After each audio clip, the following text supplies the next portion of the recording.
I've always been teetering on that edge, and the dark side pulls me over every once in a while, but at least I've made a career out of it. Welcome to Unspoken Security by Zero Fox, the raw and gritty podcast for cybersecurity professionals who want to understand how threat actors are leveraging the internet. In each episode, your host AJ Nash engages with various industry experts to dissect current trends, share practical insights, and address the blunt truths surrounding security. Ultimately, the lessons learned will enable security professionals to take an intel-driven, proactive approach to physical and cybersecurity that extends past the perimeter. Let's get started.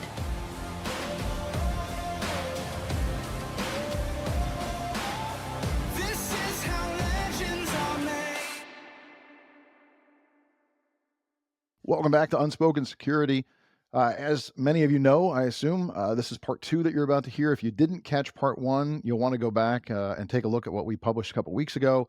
Ana and Shawn were guests on part 1, and it ran long, a lot of great content. We didn't want to break it down. We didn't want to lose a lot of things, so we split it into 2 pieces. So this is going to be part 2 of Ana and Shawn's time with us here at Unspoken Security. Again, if you haven't seen part 1, I recommend you go back and listen to that one first, or this won't make a lot of sense because we're going to be right in the middle of a show.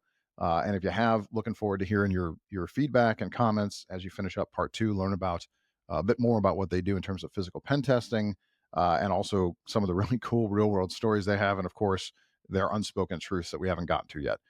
So without further ado, let's jump into part 2. So I want to tip on something. I got a third question we got to get to, but I want to track on this.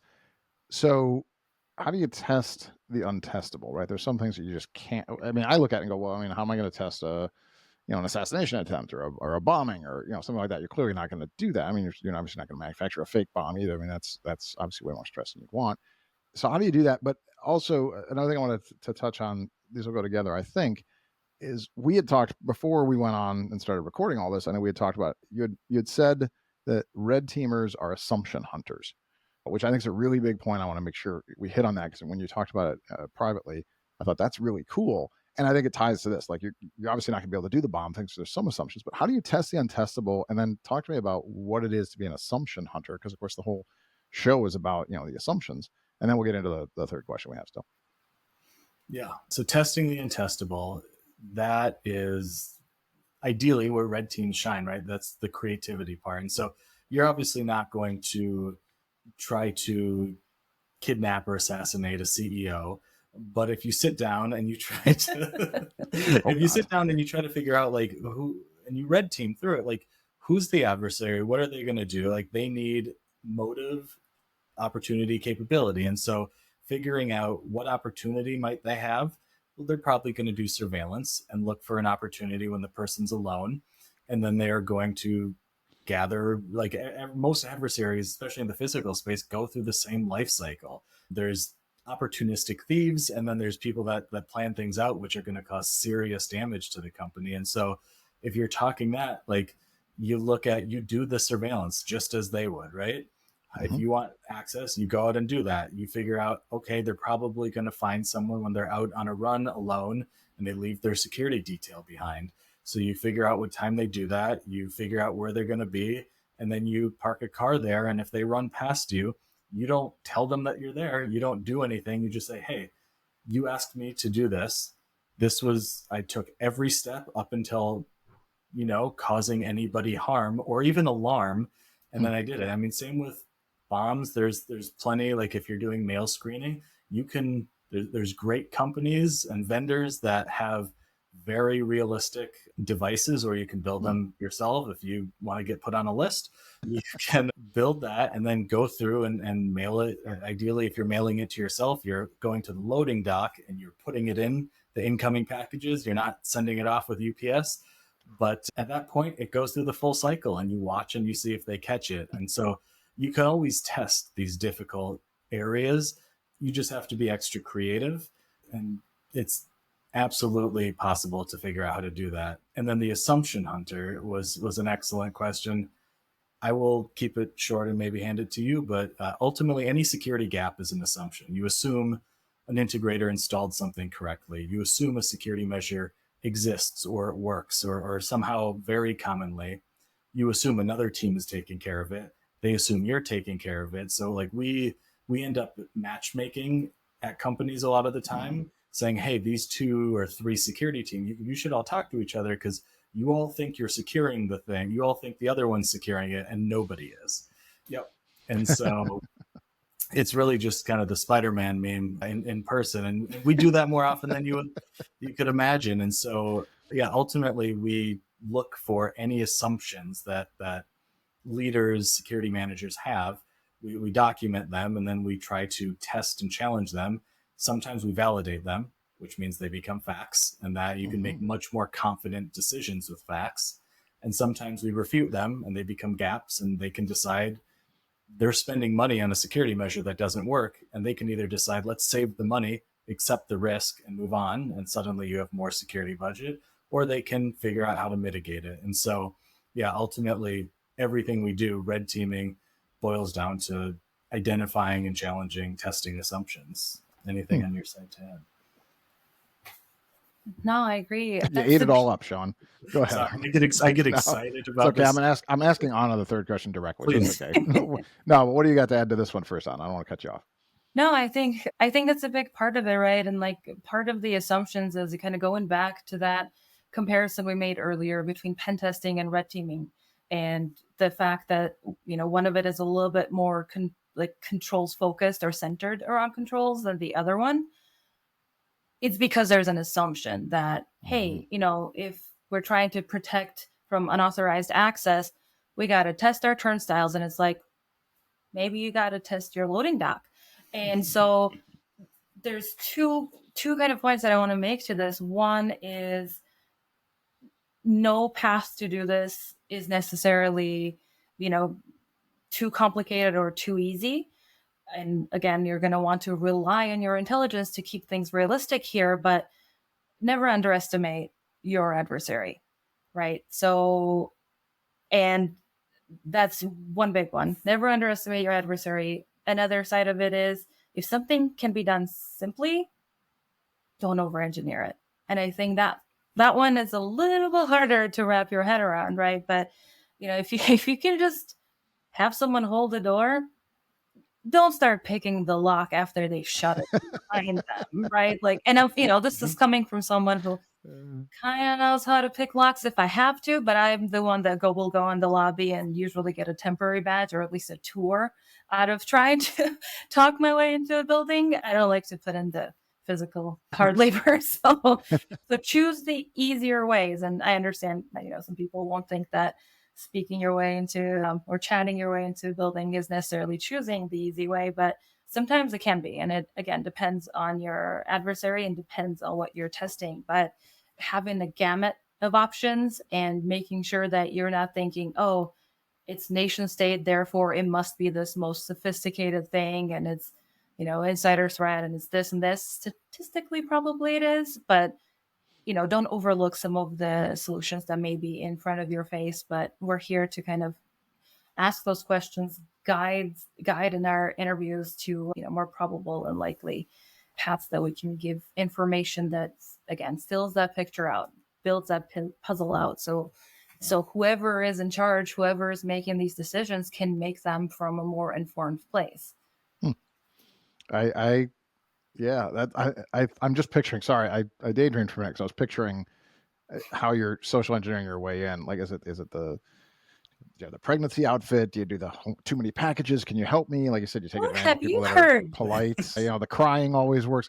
Listen, you hit a good point. People generally want to be nice, right? And want to help each other. And those are scenarios, pregnant woman, almost everybody opens the door, right? Somebody's just frazzled and exhausted. Oh my God, I'm just late for a meeting and crying. Oh, let me help you. There's somebody with too many packages or donuts, right? That's always good. Hey, I'm running donuts for the team. Oh, well, allow me.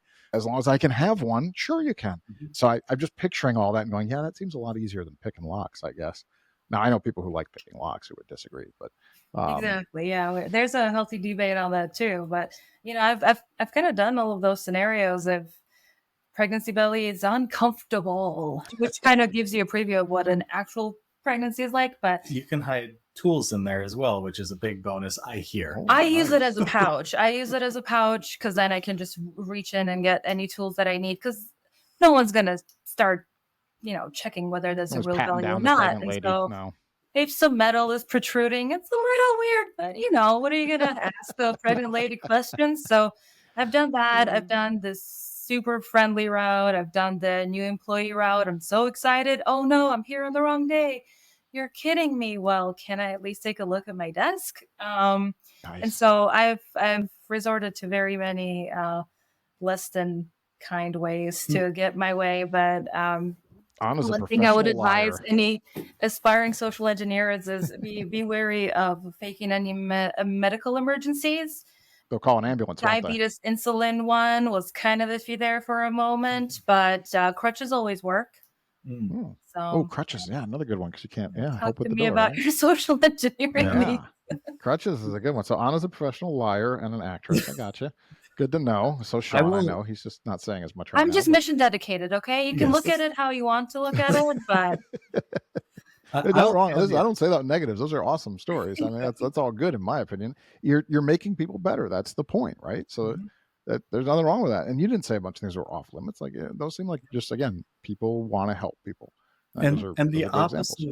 opposite of helping, like it's the goal should never be, or the outcome should never be like people on crutches are suddenly going to get less help, or anyone on crutches are inherently suspicious. I mean, there's a second half of this where there are processes and protocols like, hey, let me hold the door for you. Awesome, you're in the lobby that everyone can come in. I still need to get the same badge or the same information. Like you can still be helpful Mhm. and also talk to people and politely ask them questions. And so like good security isn't like yes, no, like you're either suspicious or you're not. It's hey, let me like it's half customer service, half security, and you're still helping the woman who's pregnant or the person that's pregnant. You're still helping the person with crushes.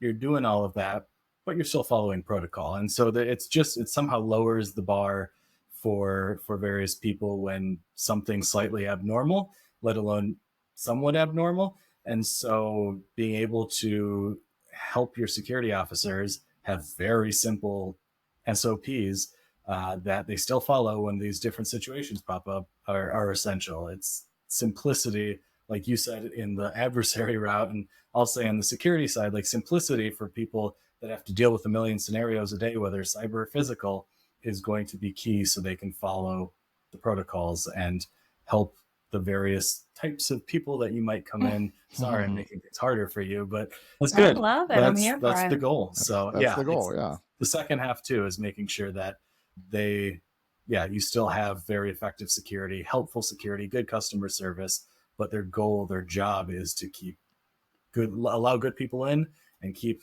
malicious people or adversaries, real or fake, out of the building. This feels Mhm. personal all of a sudden. I feel sad. I'd take it personally, Anna, that he looked right at you when he said Yeah. malicious people. For those who are I only know. listening, like that was quite a pointed look here. All the side eye went to Anna on that one. So, one more question: how do organizations, get and measure the value of red teaming? Right? How do you decide? How do you decide to spend the money? How do you decide if it's working? Like, how are people measuring the value of your services? What kind of metrics are there? Like, how does that all work out? Oh, that's a great question.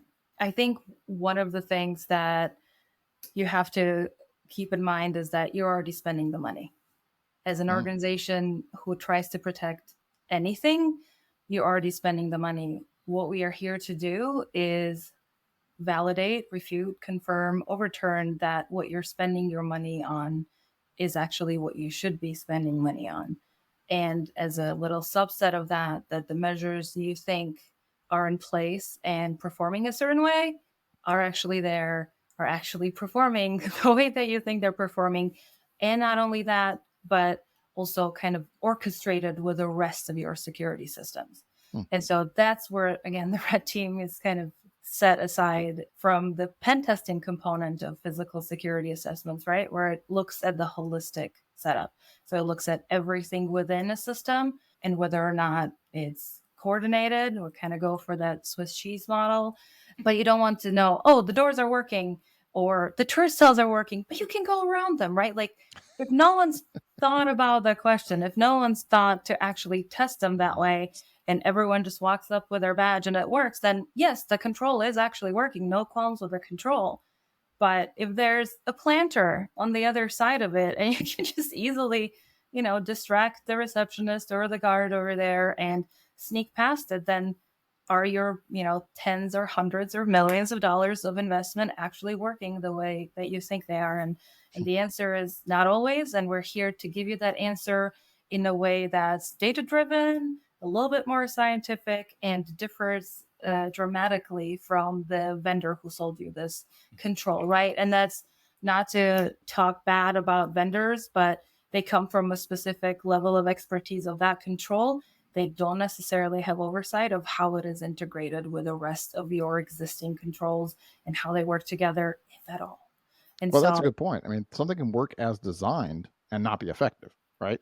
Like you said, the turnstile, it works as designed. The badge works, the turnstile switches it, whatever. As far as a vendor, you'd say, hey, it works exactly how we said it would work. It needs a badge, turnstile won't move without a badge, it reads the badge, it works. So it's working exactly as designed. But as you just pointed out, if you can get around it, if there's a planter or whatever, it's not effective then. It's working as designed, but it's not an effective security measure. And those are two different things. As a vendor selling the turnstile, it's not their problem if you decide to put it in a place with a planter next to it and a guard that doesn't pay attention, you can get around it, right? They've done their job. They sold the tool and it does what they said it would do. It's your job, as it turns out in this case, to show that that's still not an effective security measure unless you do these other things. So it's where it's supposed to be working properly, which is a really interesting point that I don't think a lot of people think about. I hadn't thought about until you just said it. well, and that is the question that is a backbone of existence of teams like mine, right? We are there to ask those questions and then push the buttons, or as I've seen this guy do, slide under the turnstiles to see if they detect infrared at a certain level or anything else, right? But if no one's testing it, your audit team might get as close to it as you can think, and they'll come in with a checklist of certain things. And again, those things might very well be in place and be working as prescribed, but they're not the team that will note the gap or even know to look for it. And again, that's not audit team's fault or anyone else's fault. It's just that mindset that I'm going to get in by any means necessary. And I just have a very different perspective. And that perspective informs the asking questions where others just nod their head and they're like, okay, access is protected because there is a turnstile that works well. I want to see Shawn slide under turnstiles. Question, so I'm going to pass it over to you. I want to see Shawn slide under turnstiles. I want to see some video of that. So what are your thoughts, Shawn? I know metrics. We can put it in show notes. I definitely want to see that one. I'm going to share that one out to people. Shawn, what are your thoughts on metrics? I know you've been doing this a while, and you and I had breakfast and talked about this not long ago, and you said that you've had an evolution in this thought process.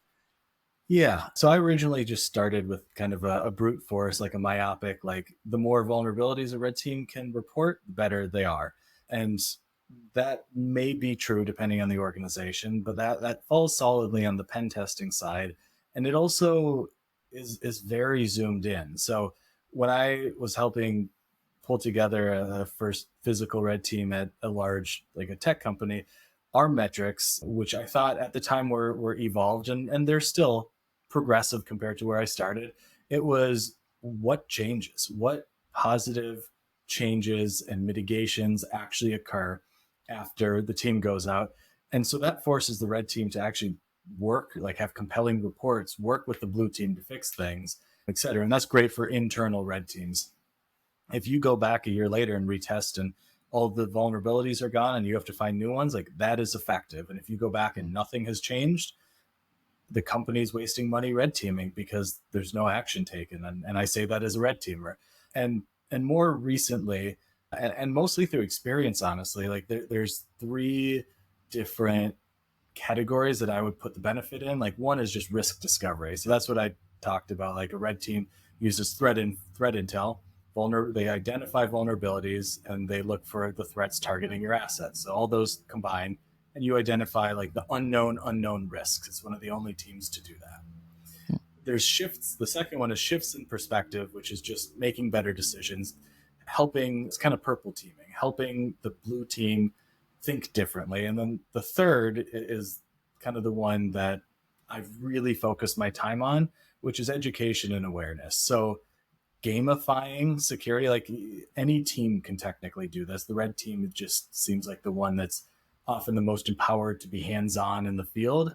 figuring out like the various efforts that you can like demonstrate or teach security officers, or typically like security managers, or even the budget team. I talked about bringing out some of those folks, like bringing them out to actually see what vulnerabilities exist, how they can be exploited, the education component. And then if you want to teach everybody how to like have better security, we've built Where's Waldo programs where like if you're a company that requires badge, it requires everyone to have a badge on, and it needs to be a company badge, and you can get yelled at if you don't have it.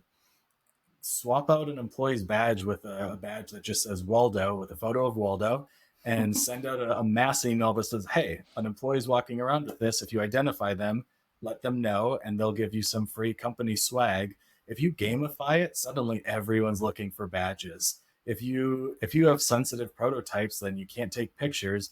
Send someone in to take a bunch of pictures like over the course of a couple days. Obviously, you're not trying to do any of the covert stuff. And as soon as someone reports them or is like, hey, what are you doing here? Give them all sorts of swag and appreciation. And suddenly, slowly, that changes culture. People are suddenly excited, like, oh, hey, there's a red team that's out doing fun things, or even a blue team that's decided to go in the field. It doesn't need to be a red team to gamify security awareness. And suddenly, from what I've experienced, like we'll be getting pings all the time, like, hey, we just had an employee that like really wants to get the swag, and they saw someone jump the fence and run into the building. Was that you guys? And can you send them swag? I was like, no, that wasn't us. Please call the police. So like, and maybe that's actually happened before, Maybe. but it changes culture. Like people get excited when they're like, oh yeah, like no one's going to think a real adversary is going to do stuff. But when they know the red team's out, when they know there's this gamified kind of system for security awareness, everyone wants fun swag or fun rewards. And so suddenly you see your suspicious activity reports, your employee engagement, looking at different things go up. And so that section of red teaming, it's just generally like awareness, education, etc. I've seen more return on investment for companies in that area than kind of the broader, the solely focusing on the risk identification. But they all have their place. And if you do red team assessments, you get all three of them. So it really depends what a company's looking for. But metrics wise and value wise, to me, that's where you get the bang for your buck. Is not only are you testing and identifying gaps, you're also increasing security just through the awareness component as well. Yeah. The only thing I would add is that secure, and this is going to sound straight off like a motivational poster of security department, but security is everyone's responsibility, but not everyone's trained to it. And so you can't expect non-security people to know security things and these, suspicious indicators or like specific behaviors that maybe you and I have mastered, but not anyone who has a busy day, who's getting 1,000 things done, would even know to keep an eye out for. And so this reduces your threat surface by, whatever percentile, just because the entire demographic, all of your employees all of a sudden are keeping an eye out for something, as opposed to just your security guards who, there's obviously limitations within the industry for that, right? But it's also just human. And this just gets more human eyes on things that other humans do that may or may not be for good. But either way, it's creating awareness. It's introducing certain trends that are more common than others. And it's also building an opportunity to have anyone have the right resources to address the situation that's a little bit out of norm in a friendly but firm way. And I think that's what's missing. Most people anyway are inherently conflict averse. They don't want to be like, hey, you have the Waldo badge. What are you doing here? Right. That no one wants to kind of antagonize anyone else. But if you're like friendly, but know your protocols or know what to say or have a prompt or the next step. And sometimes it's as simple as literally knowing the number for the security department so they can send somebody. That's a really easy fix that you wouldn't even know to put in place if it wasn't this effort to kind of build the whole company's culture up. And so it's a simple but really engaging way to get everyone on the same page instead of just this very select demographic that is high in numbers, but it doesn't make all the difference, try as we might. Well, That's I mean, that's, just cheering for the security. I mean, I think the big point, right? You made it. It's, yeah, security is everybody's responsibility. We hear that all the time, but not everybody is trained, right? Not everybody's knowledgeable. Not everybody thinks about this the same way inherently. Even if you go to your annual training, you check the boxes and nobody pays attention, let's be honest, right? That doesn't sink in then. And then they go back to their job. And if their job is, they're the receptionist or they're in accounting or they're the loading dock or whatever it is, right? They're doing what they do every day. And they're probably very, very good at their job. This isn't ingrained. This isn't a culture, as you guys have said a couple times about, creating this culture of security. And I love the idea of, the gamification and making it a positive and making people excited about it, right? They want this to happen. They want to participate in it. And it's not a bad thing. It's everybody gets to be better, and you pick up some swag or, I don't know, lunch or whatever the hell they're giving away for these things, but whatever makes people happy and excited. So I think you really hit it on it, that, security is everybody's responsibility is easy to say, but you really got to build that culture where it's everybody's thought process too. Or, it's just words, right? I mean, you could say it's everybody's responsibility, but that's unfair if you're only going to follow up with these, week annual trainings that people check through. It's the same thing every year and they don't really pay attention, and then they go back to their jobs. So, all right, listen, we got to close up the show. Everybody knows at this point, right? This is my favorite part. I'm not gonna lie. The name of the show is Unspoken Security. So with that in mind, you got to tell me something you never told anybody, something that's been unspoken to this point. Now, I got two of you today, which is going to make extra fun for me. So I was going to pick on Ana first, but because you just finished that last question, you get a minute to see what Shawn's going to reveal, because I'm curious if you've even told each other these things. So Shawn, tell everybody listening, all of America and the world, we are around the world, millions of people. No, I wish that was true, but it's not true yet. It's not true yet. But anyway, the 8 people that listen to the show, tell me, tell them something unspoken, right? Yeah. So I started my red teaming, hacking, whatever you want to call it, career thinking I was a little journalist. And this is when I was young, and when, cell phones were, you pulled the antenna out and everything. And suddenly there was new cell phones that maybe had a little screen on the outside and you didn't have to pull the antenna out. Mm-hmm. And I thought that technology was so cool. And the first one that had a camera, I hacked it so it could take like 6 pictures a second. And suddenly you had like 4-second videos you could take and publish that. And so like I got very into phones for many years of my nerdy young life.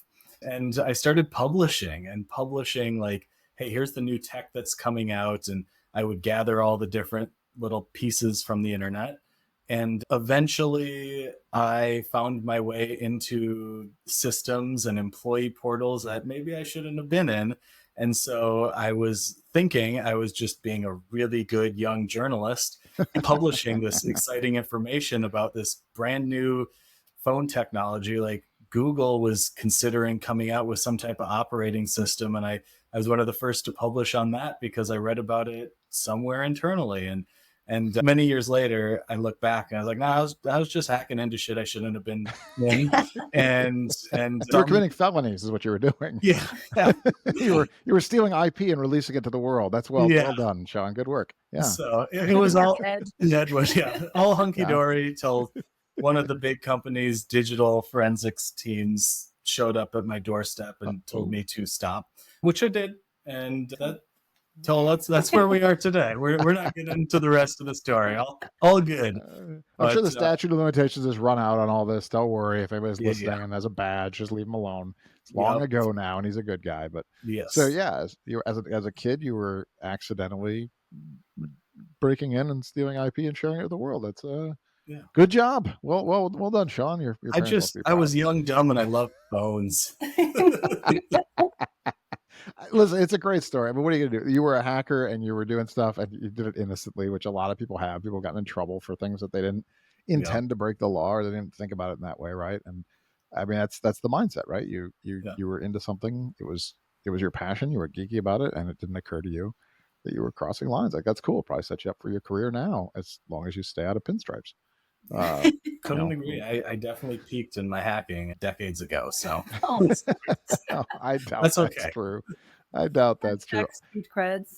Yeah, starts and ends. But yeah, All right, Anna, what's your secret? Nobody's heard this before, including Sean, from what I understand. Including So Sean. It's far less exciting, so I kind of wish I had gone first. But for those 8 listeners that have stuck around this far, I just want to thank you for being here on this nerd journey. I love it. I say it lovingly. People have taken offense, but we are one. So my story goes way back in the days of the Soviet Union, but I'm a program builder and I'm a program manager. But what people don't know, including present company, is that my first project that I ran was staging a riot in 7th grade where my favorite teacher. this is awesome. This is tracks. clearly, yeah. I don't know why you thought this wasn't better than Sean's. It's clearly better than Sean's already. You staged a riot and where were you at this time? I want you to finish the story, but I want people to know because I know where you grew up. Where were you? I was born and raised in Republic of Georgia in the shambling aftermath of the Soviet Union falling apart. And so, there was civil war and unrest and military coup this week and a civil coup the following. And so there was a lot of unrest. And we kind of, before we started recording, I know we joked about some acquired trauma, but my favorite teacher had left. And I found this unfair because I didn't have a lot to hold on to. And so I remember distinctly making posters and recruiting people to participate. And I got into a lot of trouble. And so that just refined my tactics for the future. But I'm going to just leave it at that because that was my first more or less security related project that I ran. But You staged a riot in the former Soviet Republic of Georgia. it wasn't like a weekly occurrence. It's really not that big of a deal. How big of a riot was this? It was, no, actually, it started with like 20 some people, but it got very quickly out of control. And my mom did have some choice words for me after she spent some time at the principal's office. And yeah, I learned a lesson, but I don't know if that's the moral that they wanted me to take away from it. Better OPSEC, right? Yeah, better OPSEC, better backstopping, kind of remove myself as the leader of the movement. But you knew how to motivate people apparently to a cause and how to appeal to their emotions, which I'm sure still plays in your favor now. And I've just always, I've always advocated for education. That's what I can say. There you go. That's right. It was all about education. It was all for the children. Like, just say it's for the children. People love that stuff. This is a fresh take. This is a red team perspective. I'm glad you landed on the right side of the law. Yeah. Who said? This explains my career so much, right? It's just like, okay, I've always been teetering on that edge and the dark side pulls me over every once in a while, but at least I've made a career out of it. Yeah. I mean, listen, there's a lot of hacker stories like that. That's just how it works, right? That's the mindset is hackers, whether they're a red team, whether they're blue team, whether they're white hat, black hat, whatever it might be, however people want to label them. There's a mentality there. It's about doing things that are a little outside of the boundaries and trying to, see how far you can go. Listen, I'm notorious for any sporting event, any major venue. I like to go through the doors that say employees only, the back. I've been known for, I'll do it at movie theaters too. I've been known to do it. I used to work in a stadium. I worked at the old Metrodome. I worked there. So I got used to all the ins and outs of stadiums. And I realized just most of those doors you can just walk right through. And so I've done it. I've escaped I didn't feel like walking the whole mall. I was like, I'm just going to go out this area and kind of walk through about like an employee area. And sometimes it works out well. Sometimes it doesn't. Last time I was in Vegas, I made the mistake of going the wrong direction out of a casino in a back door. And I didn't feel like wasting time. And I ended up trapped in a freaking alley. I didn't know where the hell I was. And the Uber couldn't find me. It was a nightmare scenario. So a lot of people in this industry just do that. Like they break rules and go different directions, not out of malice, but just out of curiosity. And, hey, where does this go? What can we do here? What's the worst thing that happened? Somebody gets you. Oh, I got lost. I didn't mean to. Now I'm old enough and I got a few gray hairs. I can actually pretend to just be senile, I suppose. But I was looking for the bathroom. Whatever. You can make up a story, right? And most security guys will be like, I'll just walk you back where you're supposed to go. It's not like I'm showing up in the locker room and getting autographs. So everybody's got one of those, man. And I think your story is a hell of a lot better than mine. And despite what you think, Anna, I think your story is a hell of a lot better than Sean's. So they're both really cool stories. So listen, I want to thank you guys. I can't thank you enough for being on the show. You guys do amazing work. I think it's what you guys do is really interesting stuff. Most people are envious of the career you guys have, myself included. Breaking into places for a living is pretty freaking cool. Before we close it out, just, I can give you all the thank yous, but is there anything you want to say? Do you want to plug your company at all to people? Where can they find you? Like, you totally can do that. I want to make sure you guys, people know you guys are awesome now. So how do they hire you? Who are you? Where can they find you? And then I'll just close out the show and be done. Awesome. We're both incredibly passionate about red teaming. And so if you're an aspiring red teamer, a company that wants to build your own internal one, a cyber team that wants to do physical, or anything in between, and you just want to chat, you can email either of us. You can just do info@pinerisk.com, where we try to publish and open source. And if you want a red teaming template, like we're not in it, like we're in it to professionalize red teaming. We want more people doing it. Doesn't mean we're out doing it. We'll send templates and we'll support you as much as we possibly can. So feel free to reach out. We're happy to help. Happy to talk to anyone earlier in their career. And yeah, that's it. Thank you very much, AJ, for having us. I really appreciate it. I will just add a quick caveat that if there is someone who'd like me to drop on a building out of a helicopter, I'm here for it. And that's at Pine Risk, and I'm available for that anytime. So just, we're here to solve problems and have chats like this. And thank you for having us. It was great telling you these stories and our experience. So, oh, totally. I'll have you guys back. You can tell all sorts of war stories. So I noticed that Shawn said info@pinerisk.com, very corporate. Ana wants to get dropped out of airplanes, so hers is just Ana@pinerisk.com. I know Shawn is actually also Shawn@pinerisk.com, by the way. But I get motion sickness. I'm not going to do the helicopter thing, but I'll be there. I'll tell you guys, like, I think you guys, if anybody doesn't know who's listening, look them up on LinkedIn. Pine Risk is pretty awesome, and these guys are great, and you'll see the rest of their resumes and all the things they've done. I highly recommend working with them because they're just cool people. So again, I just want to thank you guys one last time for coming on the show. Really appreciate it. Everybody who's been listening and watching, thank you as well. Do all the things to help us, likes and reviews and downloads and all the, I don't know, click all the buttons and do all the things, right? Just keep doing this and give the feedback, right? You don't like shit, let me know. You do like it, let me know. You got people you think you want on the show. You want to get rid of me and get me off the show, let me know. Just, whatever it is, just reach out. You can find me on LinkedIn. You can find me through ZeroFox at, aj@zerofox.com. You can DDoS me if you want. I don't care. So anyway, again, appreciate your time. Appreciate everybody listening and watching. Until next time, that's it for this episode of Unspoken Security. That's a wrap for this episode of Unspoken Security, brought to you by ZeroFox, the only unified external cybersecurity platform. If you enjoyed this episode, follow us wherever you listen to your favorite podcasts. See you next time.